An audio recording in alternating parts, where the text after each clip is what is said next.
So hello and welcome, आप सभी लोगों का बहुत बहुत स्वागत। फोर्थ पार्ट में हम एज ऑफ इंडस्ट्रियलाइजेशन चैप्टर पढ़ रहे थे। क्लास 10th का पूरा सिलेबस ई पाठशाला पे अपलोड है, आप जाके वॉच आउट ज़रूर करिएगा।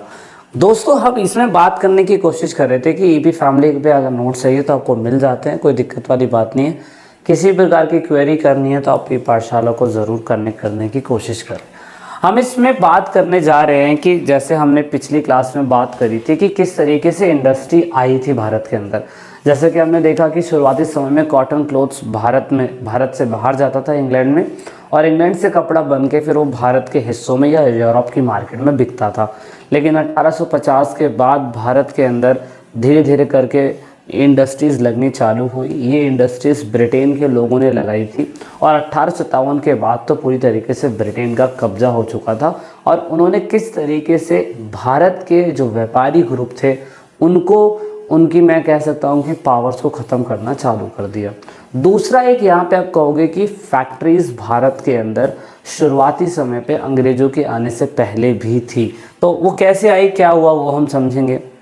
अर्ली एंटरप्रेन्योर्स को कहते हैं हम लोग उद्गामी लोग। मतलब ये वो लोग थे जब भारत में व्यापार का सिस्टम बढ़ रहा था और मार्केट सिस्टम और उस तरीके से इनका जो फंक्शन था इन मर्चेंट्स का वो क्या था, हम वो भी समझने की कोशिश करेंगे। और जैसे जैसे अंग्रेज़ आते चले गए फिर उनके बाद उनकी पावर्स कम कैसे होने लग गई वो समझेंगे। एंड देन उसके बाद हम देखेंगे कि अगर फैक्ट्रीज खुलती थी तो फैक्ट्रीज कौन खोलता था, और उसके बाद फैक्ट्रीज में काम करने के लिए वर्कर्स कहाँ से आते थे वो भी हमें देखने की ज़रूरत है। So let's talk with this. Industrialization in the colonial period. ऐसा नहीं था कि इंडस्ट्रियलाइजेशन कॉलोनियल पीरियड में क्या कहते हैं ही आया, उससे पहले नहीं था। थोड़ा बहुत हमारे भारत के अंदर इंडस्ट्रीज थी। हमने इससे पहले वाले पार्ट में देखा था कि व्यापार के लिए हमारे भारत में साटन, उसके बाद मुस्लिम एंड देन उसके बाद कॉटन क्लोथ्स बहुत बड़ी मात्रा में भारत से बाहर बेचा जाता था। और उस समय इंडस्ट्रियलाइजेशन नहीं था पर पोर्ट्रा इंडस्ट्रियलाइजेशन था। और हमने समझा था कि इंडस्ट्री से पहले भी छोटे लेवल पे जो काम होते थे वो भारत में हो रहे थे। लेकिन जैसे ही अंग्रेज आते हैं, अंग्रेज के आने के बाद 1850 के सिनेरियो में हम देखते हैं बहुत सारी फैक्ट्री सेटअप होनी चालू होती है। जैसे पहला कॉटन मिल 1854 के अंदर, लगभग 1850 से 60 के बीच में सारी इस्टेब्लिश हुई है, तो बॉम्बे में सेटअप हुई। ये इंपॉर्टेंट है आपकी एनसीईआरटी के लिए। और ऑफ कोर्स ये वाला पार्ट आपके क्या कहते हैं एग्ज़ाम में भी पूछा जाता है, यूपीएससी के एग्ज़ाम में भी पूछा जा सकता है, तो आप इस पे ज़रूर फोकस करिएगा कि पहला कॉटन इंडस्ट्री 1854 में सेटअप हुआ। 1862 के अंदर आते आते 4 मिल्स हो गई और धीरे धीरे करते ये चीज़ और बढ़ने लगी। जूट मिल बंगाल के अंदर पहली स्टैब्लिश हुई 1855 के अंदर। नॉर्दर्न के अंदर फिर ये मिल जो थी कानपुर में 1860 में। फर्स्ट कॉटन मिल जो थी अहमदाबाद में सेटअप हुई क्या कहते हैं बाद में जाके। और उसके बाद 1874 में जाके सेटअप हुई अहमदाबाद के अंदर। फिर उसके बाद स्पिनिंग एंड वेविंग मिल्स जो बनी वो मद्रास के अंदर बनी जाके। तो धीरे धीरे करके मैं कह सकता हूँ कि यहाँ पे एक तरीके का फैक्ट्री का एक तरीके से बाढ़ ही आनी चालू हो गई। और जो कॉटन इंडियन लोगों को बाहर बेचना पड़ता था, बाहर के हिस्सों में जाके बेचना पड़ता था, वो कॉटन अब सरकार यहीं पर ही फैक्ट्री लगा देती है और उसी कॉटन का इस्तेमाल करके, जूट का इस्तेमाल करके वो वहीं इंडियन मार्केट में सामान बनाती थी और उसी सामान को डोमिनेट कर दिया जाता था। कैसे? पूरे के पूरे इंडियन मार्केट के अंदर ही उसको बेच दिया जाता था। तो दोस्तों ये एक तरीका है जिस तरीके से ब्रिटेन की जो मार्केट थी वो एक तरीके से डोमिनेट कर रही है खुद हमारे इंडियन मार्केट के अंदर। अब सबसे बड़ा क्वेश्चन हमारे दिमाग में आता है कि इंडस्ट्रीज कौन लगाता है, पैसा कहाँ से आता है, और उसके बाद वर्कर्स मिल्स में अगर काम कर रहे हैं तो वो होते कौन थे। तो लेट 18th सेंचुरी की बात करें तो ब्रिटिशर्स ने धीरे धीरे करके एक्सपोर्ट करा ओपीएम का टू चाइना, यानी कि उन्होंने अफीम की खेती करके भारत के अंदर चाइना को एक्सपोर्ट करना चालू करा। उसकी वजह से हम कह सकते हैं कि ट्रेडर्स हमारी कंट्री में उस टाइम पीरियड पे थे। जैसे कि मैं कह सकता हूँ जब अंग्रेज़ों ने 1850 में फैक्ट्रीज बनाई तो ऐसा नहीं है कि 1850 में ही फैक्ट्रीज बनी थी, उससे पहले हम कह सकते हैं कि जॉइंट स्टॉक कंपनीज चला करती थी, जैसे 1830 से लेकर 1840 के बीच में। ये वो हो सकता है कि जहाँ पे इंडियन मर्चेंट्स और बाहर की कंट्री आपस में मिलके काम कर रही थी। और ये वो दौर था जब बंगाल के अंदर द्वारका नाथ टैगोर ने 1830-40 के दशक के टाइम पीरियड पे ऐसी कंपनीज बनाने की शुरुआत करी थी जो जॉइंट लेवल पे काम करेगी। उसके बाद बॉम्बे के अंदर कुछ पारसी लोग थे जैसे कि जमशेदजी टाटा, और उसके बाद दिनेश शाओ पेटीज करके इनका नाम था, ये था। दैन उसके बाद सेठ हुकुम चंद, इन्होंने जूट मिल कोलकाता में 1917 में इस्टेब्लिश करी। तो ये वो लोग थे जो ऑफकोर्स बिजनेस कर रहे थे, किन से? बाहर की कंट्रियों से। किन लोगों से? कुछ मर्चेंट मद्रास के ट्रेडर्स थे, वो बर्मा से करते थे, मिडल ईस्ट इंडिया से करते थे, ईस्ट अफ्रीका से करते थे। कुछ कमर्शियल लोग थे जो एक प्लेस से दूसरे प्लेस पे सामान भेजा करते थे। कुछ ऐसे लोग थे जो पैसे इस समय मुहैया कराया करते थे। कुछ फाइनेंस ट्रेडर्स कंपनियां हुआ करती थी। तो अंग्रेज़ों के आने से पहले ये सारा सिस्टम था। साझेदारी में ये लोग काम किया करते थे और पैसा कमाते थे। लेकिन जैसे ही अंग्रेज लोग आए, कॉलोनियल पीरियड आया, तो उस समय आप कह सकते हैं कि जो स्पेस इंडियन मर्चेंट्स का था, इंडियन व्यापारियों का था, जो इन लोगों ने फैक्ट्रियाँ सेटअप करी थी, ये अपने हिसाब से चलाते थे। इनको जो फ़ायदा होना था ना, वो धीरे धीरे करते करते कहाँ जाके सेटअप हुआ, वो इनको लिमिटेड कर दिया और अंग्रेज़ों ने अपने व्यापार को बढ़ाना चालू कर दिया। तो जैसा कि भारतीय व्यापार उपनिवेशिक शिकंजा कसता गया, मतलब जैसे जैसे उपनिवेशिक, जैसे जैसे इंडियन के गवर्नमेंट के अंदर, भारत के अंदर अंग्रेज़ों का शिकंजा बोले तो अंग्रेज़ों की पावर बढ़ती चली गई, वैसे वैसे बेचारे जो व्यावसायिक लोग थे, मर्चेंट्स लोग थे, उनकी पावर कम होने लग गई। उन्हें कच्ची कपास, अफीम, गेहूं, नील से इसी की ही खेती करवाते थे अंग्रेज लोग हमसे, और धीरे धीरे जो बाहर का व्यापार था उस पर कंट्रोल कर लिया अंग्रेज़ों ने। इस तरीके से इंडियन मर्चेंट जो थे उनकी पावर जो थी कम होने लग गई थी। तो ये एक थोड़ा सा लॉस था। लेकिन ऑफ कोर्स अब फैक्ट्रीज बन रही है, अब चाहे वो इंडियंस लोगों की बने या ब्रिटिशर्स की बने, तो लेबर की तो हमें ज़रूरत पड़ती थी। तो लेबर उस टाइम पीरियड पे कहते हैं कि 1911 के टाइम पीरियड पे भारतीय फैक्ट्री में काम करने वाले 5 लाख से ज़्यादा लोग थे। 1946 तक आते आते 24 लाख 25 लाख से ऊपर हो गए। तो जनसंख्या बढ़ रही है तो ऑफकोर्स लोग काम धंधा तो करेंगे ही करेंगे।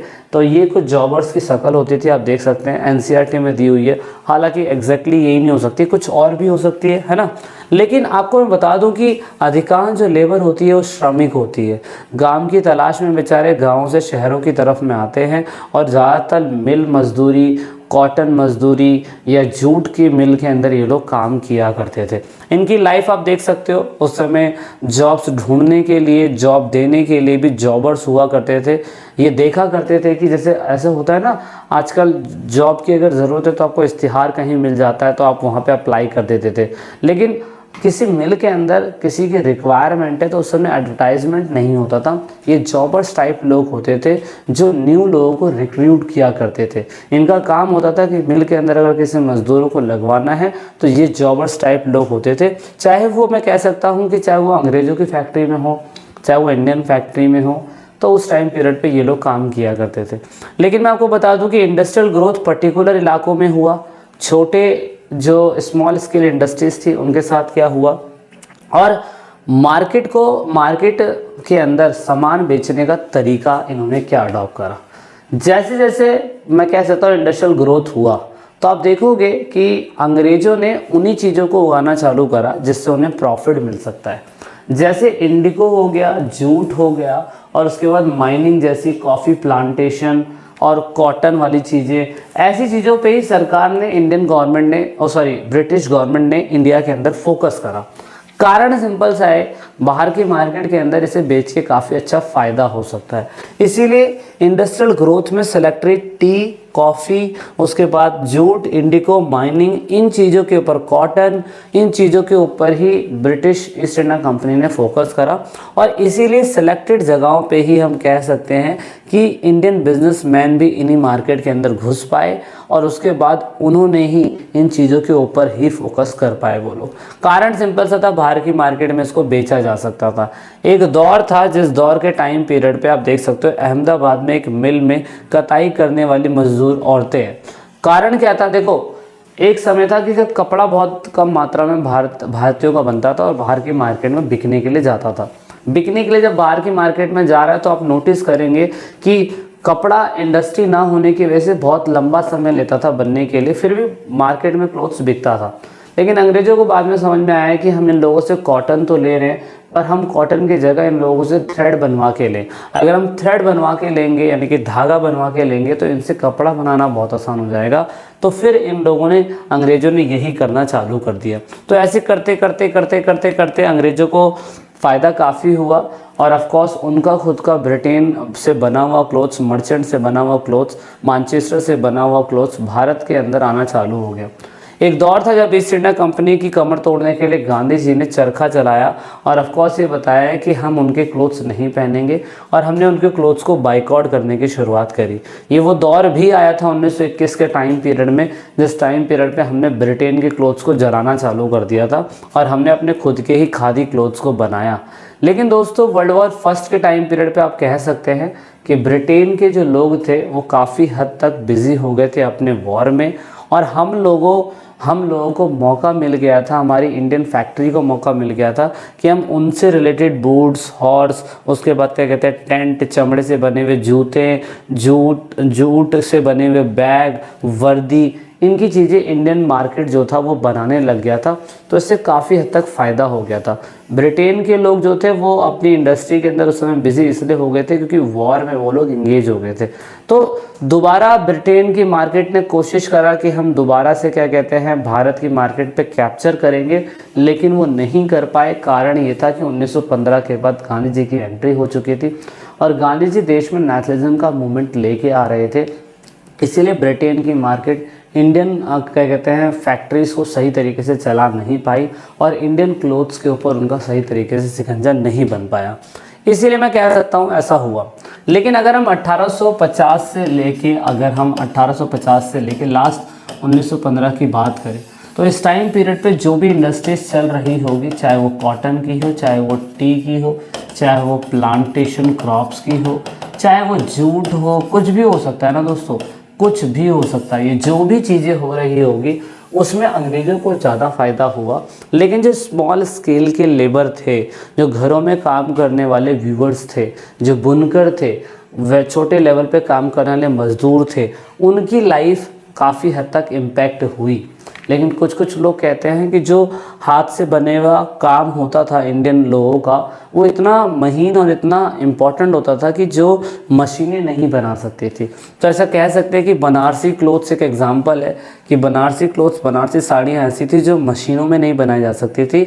और उसके बाद क्या कहते हैं यहाँ पे बालूचरी साड़ियाँ हैं, यहाँ पे आप देख सकते हो कुछ ऐसी साड़ियाँ होती है, ये मशीनों में नहीं बनाई जा सकती थी। तो व्यूवर्स जो होते थे, जो घरों में काम करने वाली महिलाएं जो ऐसी साड़ियाँ बनाने पे काम करती थी, उनका व्यापार ठप नहीं हुआ। तो ये एक इम्पॉर्टेंट बात है जो हमें समझनी चाहिए। अब मेन बात, लास्ट पॉइंट इसमें यही है कि अब क्लोथ्स बेचने के लिए मार्केट गुड्स की रणनीति अंग्रेजों ने क्या करी। उन्होंने विज्ञापन का सहारा लिया। विज्ञापन के सहारों में इसमें उन्होंने कृष्ण भगवान, देवी देवताओं की फ़ोटोज़ लगाने चालू करी और ये दिखाने की कोशिश करी कि देखो जब भगवान अप्रूव कर रहे हैं तो आप इन क्लोथ्स को ख़रीद सकते हैं।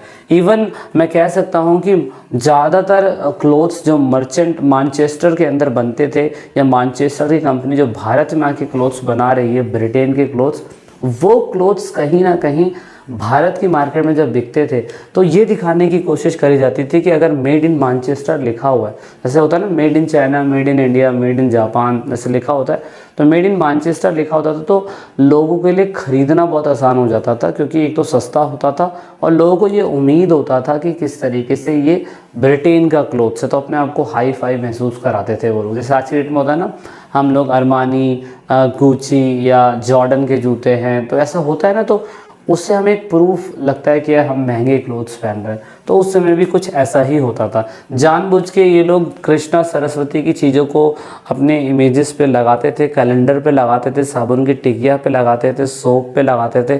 कारण सिंपल सा ये था कि ये दिखाने की कोशिश करते थे कि जब भगवान ने अप्रूवल दे दिया है तो आप कोई दिक्कत वाली बात नहीं है। मैगज़ीन न्यूज़पेपर पे जो कैलेंडर होते थे ऑफिसेस के अपार्टमेंट के अंदर लगाने के लिए, उनमें भी जानबूझ के ये लोग अपने राजाओं की या रानियों की फ़ोटो लगाते थे।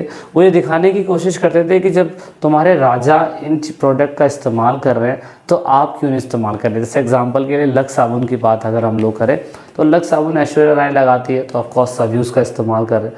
फेयर एंड लवली ये एक्ट्रेस लगाती है तो लोग इस्तेमाल कर रहे हैं। तो ऐसा ही उस समय इश्तिहार का खेल बड़ा खतरनाक होता था। इवन इंडियंस लोगों ने भी इश्तिहार का बहुत अच्छा इस्तेमाल करा।